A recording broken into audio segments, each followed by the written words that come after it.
கோவிலுக்கு சென்று வழிபடுவதை வழக்கமாக வைத்திருக்கின்றனர். மார்க்கண்டேய புராணத்தின்படி மார்கழியை மரணத்தை வெல்லும் மார்கழி என்று போற்றுகிறது. இந்த மாதத்தில்தான் மார்க்கண்டேயர் சிவபெருமானை வணங்கி மரணத்தில் இருந்து தப்பி நித்திய வாழ்வை பெற்றார். அழகிய தமிழால் அரங்கனை ஆண்ட ஆண்டாள் விரதமிருந்து புண்ணிய காலம் இது. ஹனுமன் பிறந்த மாதமும் இதுவே. சொர்க்கவாசல் திறக்கும் வைகுண்ட ஏகாதசி திருவிழா வரும் மாதமும் இதுவே.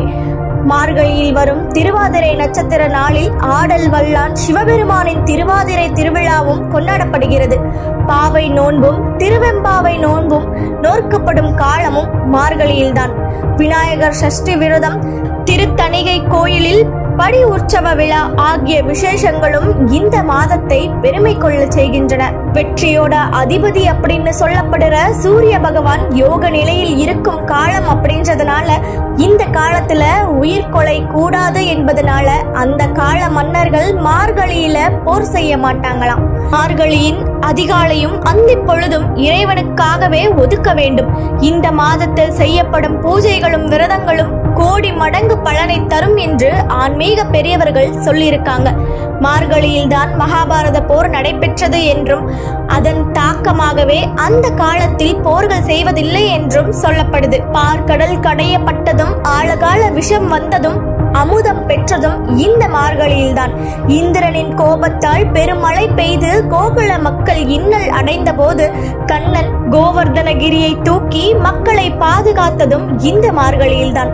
திறக்கப்படாத கோவில்களையும் திறக்கச் செய்து பக்தி மனம் கமலச் செய்யும் மாதம் மார்கழி. மலர்களும் கனிகளும் மலிந்து கிடை இணக்கமான மாதமும் மார்கழியே. இது மட்டுமல்லாம இந்த மார்கழி மாதத்திற்கு இன்னொரு சிறப்பும் இருக்கு. ஒவ்வொரு தமிழ் மாதத்துக்கும் கிருஷ்ண பரமாத்மாவின் ஒவ்வொரு பெயரையும் சொல்லி அழைக்கிறது வேதம். அந்த வகையில மார்கழிக்கான பெயர் கேசவன். கண்ணனின் நாம வகைகளில் உன்னதமான சிறப்பினை கொண்ட பெயர் கேசவன். அழகிய கூந்தலை கொண்டவன் என்பதனால் கேசி என்ற அரசனை கொன்றதனாலும் கிருஷ்ணன் கேசவன் என போற்றப்பட்டான். ஆன்மீகத்தை வலியுறுத்தும் இந்த ஆனந்த மார்கழியில் வாயிலர் நாராயணர், சாக்கிய நாராயணர், சடைய நாராயணர், இயற்பகை நாராயணர் என நாயன்மார்களும் ஆழ்வார்களில் தொண்டாற்றி போற்றி ஆழ்வாரும் தோன்றி பெருமை கொண்டவர்கள். ரமண மகரிஷி, பாம்பன் சுவாமிகள், அன்னை சாரதா தேவியார் போன்ற ஞானிகள் தோன்றிய மாதமும் இதுவே. மாதாவை வணங்காத சிசுவும் மார்கழியில் இறைவனை வணங்காத ஜீவனும் வீண் என்பார்கள். இந்த அற்புதமான மார்கழி மாதத்தில் ஆண்டவனை மனதார துதித்து மகிழ்ச்சியான வாழ்வினை மேற்கொள்ள துவங்குவோம்.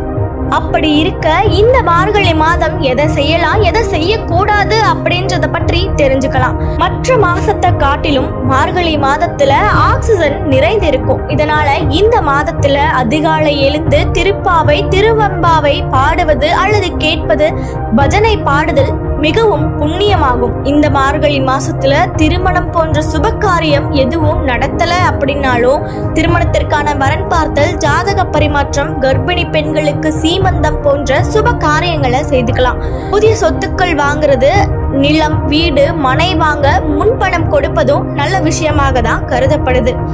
இந்த மார்கழி மாதத்துல அதிகாலை எழுந்து கோலமிட்டு அதில் சாணத்தால் பிள்ளையார் பிடித்து வைத்து கோலத்தை பூக்களால் அலங்கரித்து மார்கழியை வரவேற்கிறோம். பீடு என்றால் பெருமை என்று பொருள். பெருமை நிறைந்த மாதம் என்பதே மருவி பீடை என்றானது. அதுவரை இருந்து வந்த எல்லா கஷ்டங்களும் நீங்கி தைத்திங்களில் இருந்து புது வாழ்க்கை அமைய வேண்டும் என பிரார்த்திக்கப்படும் மாதமும் இந்த மார்கழி மாதம்தான். மார்கழி 30 நாட்களும் பாவை விரதம் இருந்து ஆண்டாள் அந்த பெருமானையே மணாளனாக மணந்து கொண்டாள். இதில் இருந்து அந்த மாதத்தின் பெருமையை உணர்ந்து கொள்ள முடியும். இந்த மார்கழி மாதத்துல கோலத்தில் பூ வைப்பதற்கு, சாணத்தால் பிள்ளையார் பிடித்து வைப்பதற்கும் முன்னோர்கள் பல காரணங்களை சொல்லி வச்சிருக்காங்க. அது என்ன அப்படின்றத பற்றி தெரிஞ்சுக்கலாம். அந்த காலத்துல எல்லாம் திருமண தரகர்களோ இல்ல மாப்பிள்ளை பெண்கள் தேவை அப்படின்றதற்கான எந்த ஒரு கல்யாண விளம்பரங்களோ கிடையாது. எந்த வீட்டுல பெண் அல்லது பிள்ளை திருமணத்திற்கு தயாராக இருக்கிறார்களோ அந்த வீட்டின் வாயில்ல மட்டும் கோலத்தின் மேல் பூசணி பூ வைப்பாங்களாம். ஒட்டு மொத்தமாக எல்லா வீடுகள்லயும் வைக்க மாட்டாங்களாம். மார்கழி மாதத்துல அதிகாலையில வீதி பஜனை வருபவங்க இந்த பூக்கள் வைக்கப்பட்டிருக்கும் வீடுகளுடைய விவரத்தை புரிந்து கொண்டு தை மாதம் பிறந்த உடனே கல்யாணத்தை பேசி முடிப்பாங்களாம். இதன் காரணமாகத்தான் மார்கழி மாதத்துல வீட்டு வாயில்ல இருக்கிற கோலத்துல பூக்களை வச்சிருக்காங்க. அதே மாதிரி மார்கழி மாதத்தில் பல புராதான நிகழ்வுகளும் நடந்திருக்கு. மகாபாரத யுத்தம் மார்கழி மாதத்தில் தான் நடைபெற்றதாக இதிகாசங்கள் சொல்லப்படுது. சிதம்பரத்தில் மார்கழி மாதத்தில் நடைபெறும் ஆருத்ரா தரிசனமும் ஸ்ரீரங்கத்தில் நடைபெறும் வைகுண்ட ஏகாதேசியும் மிக முக்கியமான விசேஷங்கள்ல ஒன்றாக கருதப்படுது.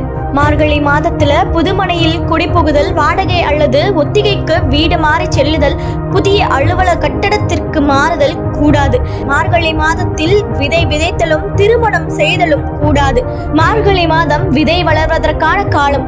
இந்த காலத்துல விதை விதைத்தால் அது சரியாக வளர்வதற்கான சூழல் இருக்காது.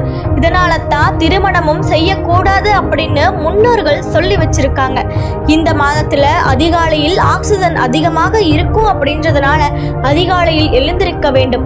சூரிய உதயத்திற்கு பின் உறங்கக்கூடாது என முன்னோர்கள் சொல்லி வச்சிருக்காங்க. திருமணம், நிச்சயதார்த்தம், காது குத்தல், புதிய வீட்டிற்கான பத்திரப்பதிவு, வாகன பதிவு எதுவும் செய்யவும் கூடாது, வாங்கவும் கூடாது. இதனால தான் இந்த மார்கழி மாதத்துல திருமணங்கள் செய்யக்கூடாது அப்படின்னு பெரியவங்க சொல்லியிருக்காங்க. எவ்வளவோ சிறப்புகள் இந்த மாதத்துல இருந்தாலும் இந்த மாதம் விதை விதைக்க கூடாது அப்படின்னு சொல்லப்பட்டு இருக்கு.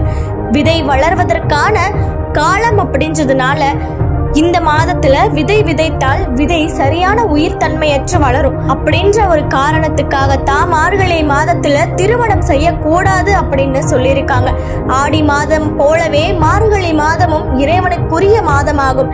இறைவனை வணங்க வேண்டிய மிக அற்புத மாதம் அப்படின்றதுனால திருமணங்கள் எதுவும் செய்யப்படுவது கிடையாது. இந்த மார்கழி மாதம் மிகவும் மகத்துவமானது. அதிகாலையில எழுந்து குளிர்ந்த நீரில் குளித்துவிட்டு அதே புத்துணர்ச்சியோடு வாசல் தெளித்து கோலமிட்டு அந்த கோலத்தின் மீது அழகாய் பரங்கி பூக்களை வைத்து அழகுபடுத்துவாங்க. இந்த கோலத்தை பார்க்கும் போது எந்த தெய்வத்திற்கு தான் ஆசை இருக்காது? அன்னை மகாலட்சுமியே அந்த வீட்டுக்கு குடிக்கொள்வாள் என்பது நம்பிக்கை. தங்களுடைய வீட்டில் திருமண வயது உடைய பெண் இருக்கிறாள் என்பதை தெரிவிக்கும் அடையாளமாக மார்கழி மாதங்கள்ல அழகிய கோலமிட்டு அந்த கோலத்தின் மீது பரங்கி பூக்களை வைத்து அழகுபடுத்தும் வழக்கம் நீண்ட நெடுங்காலமாகவே உள்ளது. இந்த மார்கழி மாதம் மட்டுமே பரங்கி பூக்களை வைக்கிறார்களே, மற்ற 11 மாதங்கள்ல அந்த பழக்கம் இல்லையே அப்படின்னு கேட்கலாம். மார்கழியில பரங்கி மலர்களை வைக்க தை மாதத்தில் திருமணம் கை கூடி வரும் என்பதுதான் நம்பிக்கை. அதோட கன்னி பெண்கள் அந்த வீட்டில் இருக்கிறார்கள் என்பது திருமணமாகாத இளைஞர்களுக்கு தரும் அறிவிப்பாகவே எடுத்துக்கொள்ளப்படுகிறது. இந்த மார்கழி மாதத்தில் பூசணி பூவானது அதிகமாக பூக்கும் என்பதனால இந்த பூவினை நம்மளுடைய முன்னோர்கள் பயன்படுத்தி இருக்காங்க. கோலம் போடுவதன் மூலமாக மனதுக்கு உற்சாகம் தருவதோடு நினைவாற்றலையும் அதிகரிக்க செய்து மன ஒருமைப்பாடு இருந்தால்தான் புள்ளிகளை சரியாக இணைத்து கோலம் போட முடியும். கோலங்கள் போடாத வீடுகளில் கூட மார்கழி மாதத்தில் கோலமிட்டு நடுவில் பசுஞ்சான உருண்டையை வைத்து அதில் பரங்கி பூவினை வைப்பார்கள். பூக்கள் அதிகமாக பூக்காத இடங்களில் பரங்கி பூவிற்கு பதிலாக ஒரு பூசணிக்காய் பூவையாவது வைத்திருப்பார்கள். நம்முடைய வீட்டுல பூக்கும் எந்த பூ கிடைத்தாலும் அதை நாம் பயன்படுத்தி கொள்ளலாம். இப்போலாம் அதிகமா செம்பருத்தி பூக்கள் பயன்படுத்துறாங்க. இந்த பழக்கம் பாண்டவர்கள் காலத்தில் இருந்து தோன்றியதாக சொல்லப்படுது. மார்கழி மாதத்தில் பாரத போர் நடந்த போது பாண்டவர்கள் வீட்டையும் அவர்களை சார்ந்திருந்த போர் வீரர்களின் வீட்டையும் அடையாளம் தெரிந்து கொள்வதற்காக அவர்கள் வீட்டு வாசலை சாணத்தால் மொழுகி கோலமிட்டு ஊமத்தம் பூ வைப்பதற்கு ஏற்பாடு செய்தார் வியாசர். அந்த அடையாளத்தை கண்டு அவர்கள் வீட்டிற்கு தகுந்த பாதுகாப்பை பகவான் கிருஷ்ணர் அளித்தார் என்று சொல்லப்படுது. அன்று முதலே கோலத்தின் நடுவில் பூ வைக்கும் பழக்கம் தொடங்கி இருந்திருக்கு. மார்கழி மாத காலை வேளையில வீட்டு வாசலில் போடப்படும் கோலமானது கன்னி பெண்ணோட கையால தான் போடணும் அப்படின்னு சொல்லியிருக்காங்க. மார்கழி மாத காலை வேளையில வரும் ஓசோன் வாயுவை சுவாசிக்கும் கன்னி பெண்கள் ஆரோக்கியம் அதிகரிப்பதாகவும், ஓசோன் வாயு உடல் மீது படும்போது அவர்களின் முகம் பொலிவோடு பிரகாசமாகவும் மாறும் அப்படின்றது நம்பிக்கை. மாட்டு சாணத்தில் பிள்ளையாரையும் பூசணி பூவையும் எதற்காக வைக்கிறாங்க அப்படின்னு ஒரு தத்துவமே இருக்கு. கிராமங்கள்ல மார்கழி முதல் தேதி அன்று ஒரு சாண பிள்ளையார் வைக்க தொடங்கி 30 தேதிகளிலும் வரிசையாக அதிகப்படுத்தி கொண்டே போவாங்க. இந்த பிள்ளையாரை கோலத்தின் மீது மண்ணில் வைக்க கூடாது, அரச இலையிலோ அல்லது ஆழ இலையின் மீது வைக்கலாம். நாம் பிடித்து வைத்த சாண பிள்ளையாரை எல்லாம் சேர்த்து வைத்து தை மாத தொடக்கத்தில் கன்னி பெண்கள் அனைவரும் சேர்ந்து நீர் நிலைகள்ல கொண்டு போய் கரைத்து விடுவார்கள்.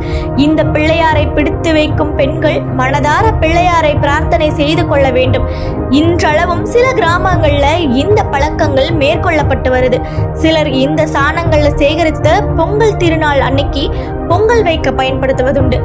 அரசமர பிள்ளையாரை சுற்றினால் திருமணம் நடக்கும் என்பது அந்த காலத்தில் இருந்து வரும் நம்பிக்கை. திருமண தடையை நீக்குபவர் பிள்ளையார். எந்த விதமான தோஷமாக இருந்தாலும் விநாயகரை வழிபடும் போது அந்த தோஷமானது விளக்கப்படுகிறது. இதனால தான் திருமண தடை நீங்க பிள்ளையாரை வணங்குறோம்.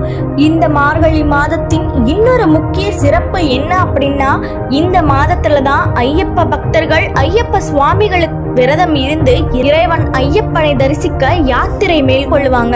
இந்த மார்கழி மாதம் குளிர்காலம் அப்படின்றதுனால இந்த மாதத்தோட பகல் நேரங்கள் குறைவாகவும் இரவு நேரங்கள் நீண்டதாகவும் இருக்கும். மார்கழி மாதம் தேவர்களின் விடியற் காலமாக கருதப்படுகிறது.